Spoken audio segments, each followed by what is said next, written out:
اس lecture میں ہم سبق نمبر 1 مرزا محمد سعید کا خلاصہ پڑھیں گے۔ یہ سبق شاہد احمد دہلوی نے لکھا ہے۔ یہ سب ایک خاکہ ہے۔ خاکے میں کسی شخص کے افکار، کردار، خوبیوں اور خامیوں کو اس طرح واضح کیا جاتا ہے کہ اس شخص کا تعارف بھی ہو جاتا ہے اور وہ اس شخص کے سوانح بھی نہیں ہوں۔ سوانح سے مراد حالات زندگی ہیں۔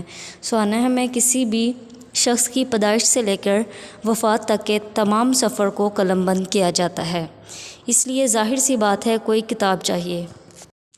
مرزا محمد سعید کی وفات کا ہمیں تیسرے دن اخبار سے علم ہوا۔ ان کی موت کی خبر ان کے سینکڑوں دوستوں کو بھی نہ ہو سکی۔ مرزا صاحب ہر کام نہایت خاموشی اور دلی تسکین کے لیے کرتے تھے۔ لوگوں نے ان سے ناول لکھوانے کے لیے بھاری رقوم کی پیشکش کی لیکن انہوں نے انکار کر دیا۔ مرزا صاحب کے اپنے دونوں ناول یاسمین اور خواب ہستی بغیر کسی قیمت کے چھپوانے کے لیے دیے گئے۔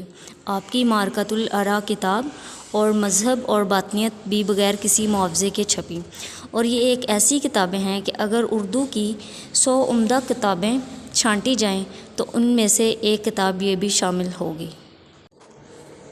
مرزا صاحب دلی کے ایک مالدار گھرانے سے تعلق رکھتے تھے۔ سر سید احمد خان اور منشی ذکاء اللہ سے بھی مرزا صاحب کی رشتہ داری تھی۔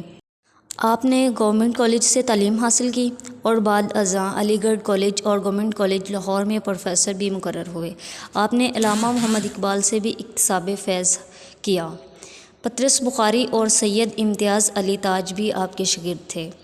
ایک دن ڈاکٹر تیسیر کے گھر ایک ادبی حلقے میں فیض احمد فیض نے مرزا کی کسی بات پر انہیں ٹوک دیا۔